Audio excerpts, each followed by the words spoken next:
Jésus est mon ami de tous les jours. Jésus est mon ami de tous les jours. Jésus est mon ami de chaque instant. Jésus est mon ami de tous les jours. Oh, Jésus est mon ami de tous les temps. Jésus est mon ami de tous les jours. Jésus est mon ami de tous les jours. Il est mon ami De tous les Jésus temps. est mon yaya. De tous les jours. Il est mon ami. De tous les Jésus temps. est mon ami. De tous les jours. Il est mon ami. De tous les temps. Quand les diables m'attaquent, il est là pour me défendre. Quand le diable m'attaque, il est là pour me défendre. Quand les diables m'attaquent, il est là pour me défendre. Quand le diable m'attaque, il est là pour me défendre. Oh Dieu créateur, tu es digne des louanges. Dieu créateur, tu es digne de louange. Oh Dieu créateur, tu es digne des louanges. Dieu créateur, tu es digne de louange. De la pauvreté, il m'amène à la richesse. De la pauvreté, il m'amène à la richesse. De la pauvreté, il m'amène à la richesse. De la pauvreté, il m'amène à la richesse. Oh roi des nations, l'or et l'argent t'appartiennent. Roi des nations,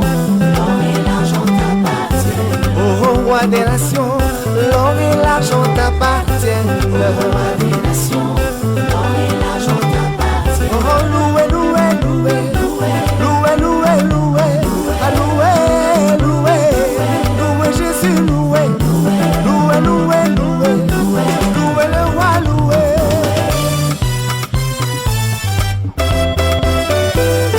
Bonjour mes frères et sœurs, que la grâce et la paix du Seigneur soient avec chacun d'entre nous. Oui, comme nous sommes en train d'écouter vraiment la louange, Jésus est notre ami, il est notre ami de tous les jours. Quand le diable vraiment nous attaque, il est là pour nous défendre. Alors, pour que vraiment nous soyons chaque jour défendus, il faut vraiment être dans sa parole, car le Seigneur combat par sa parole. Et c'est par sa parole qu'il arrive à détruire les œuvres du diable. Et c'est pour cela qu'il est très important que nous restons dans la parole pour mener un bon combat, un combat de la foi. Nous partons rapidement dans le livre de Proverbes chapitre 17 à partir du verset 13, 14 et le verset 15. Proverbes chapitre 17, de celui qui rend le mal pour le bien, le mal ne quittera point la maison. Commencer une querelle, c'est ouvrir une digue. Avant que la dispute s'anime, retire-toi. Celui qui absout le coupable et celui qui condamne le juste sont tous deux en abomination à l'Éternel. Celui qui absout le coupable et celui qui condamne le juste sont tous deux en abomination à l'Éternel. Voici la parole que le Seigneur nous donne ce matin. Rapidement, je lis le même passage dans le français courant. Et dans le français courant, il est écrit: le malheur ne quitte pas la maison de l'homme qui rend le mal pour le bien. Commencer une dispute, c'est ouvrir une digue. Arrête-toi avant que la querelle ne se déchaîne. Le Seigneur déteste autant celui qui déclare innocent un coupable que celui qui condamne un innocent.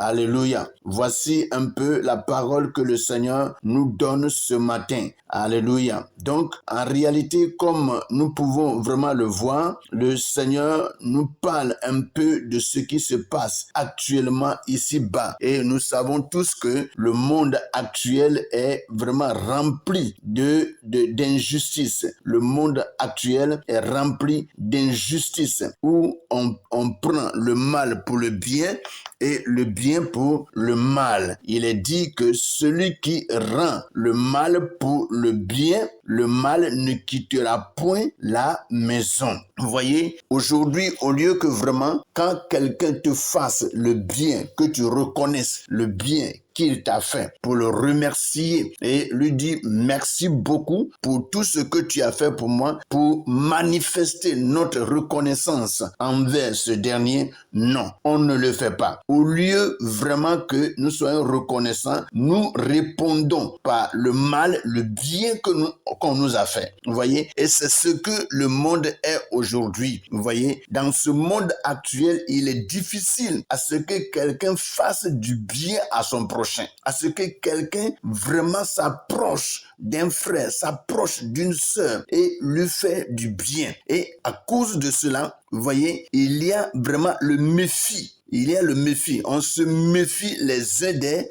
autres. Oui, on ne peut même plus se faire du bien. Et la Bible nous dit que celui qui rend le mal pour le bien, le mal ne quittera point la maison. Le mal ne quittera point la maison. Si tu rends le mal pour le bien, on t'a fait quelque chose de bien. Et au lieu vraiment d'être reconnaissant, remercié, tu vas maintenant et tu fais le mal à la personne qui te fait du bien. La Bible dit que si tu agis ainsi, le mal ne quittera pas ta maison. Le mal ne quittera pas ta famille. Le mal ne quittera pas la vie de tes enfants. Vous voyez? Et c'est vraiment des choses graves que nous commettons très souvent. Il n'est pas bien vraiment de ne pas être reconnaissant envers le bien qu'on nous fait. Nous devons en réalité être reconnaissants. Même quand Dieu nous fait du bien, il faut que nous reconnaissons ce bien-là pour le remercier et vraiment lui rendre gloire. Vous voyez? Et c'est ce que nous allons faire bientôt.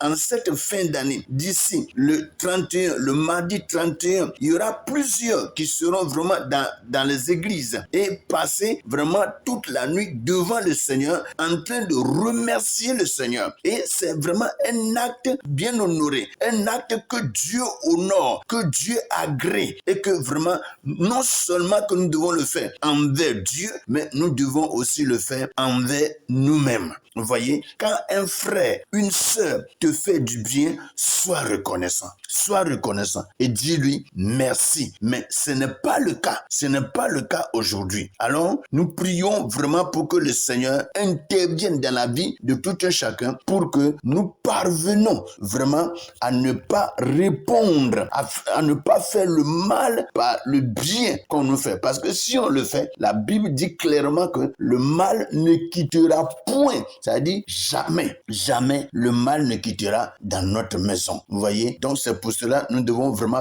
veiller à faire vraiment le bien et à répondre à celui qui nous fait le bien par le bien et non par le mal. Alléluia. Je dis commencer une querelle, c'est ouvrir une digue. Une digue, c'est quoi? C'est vraiment un barrage que des fois on fait pour empêcher à ce que l'inondation, à ce que l'eau entre soit dans une ville ou soit dans une maison. C'est aussi un trou qu'on creuse pour vraiment laisser l'eau rester dedans. Vous voyez? Et quand vraiment c'est une baie, on appelle ça des fois une baie, et lorsque vraiment il y a une baie et que la baie est remplie d'eau et que tu t'en vas et tu enlèves la barrière, qu'est-ce qui va se passer? Il va y avoir inondation. Donc l'eau va envahir le coin. L'eau va envahir le coin. Vous allez voir dans les villes, il y a des baies un peu partout pour éviter que la ville soit inondée. Que la ville soit inondée. Et on met vraiment des digues, c'est-à-dire on met des barrières. On met des barrières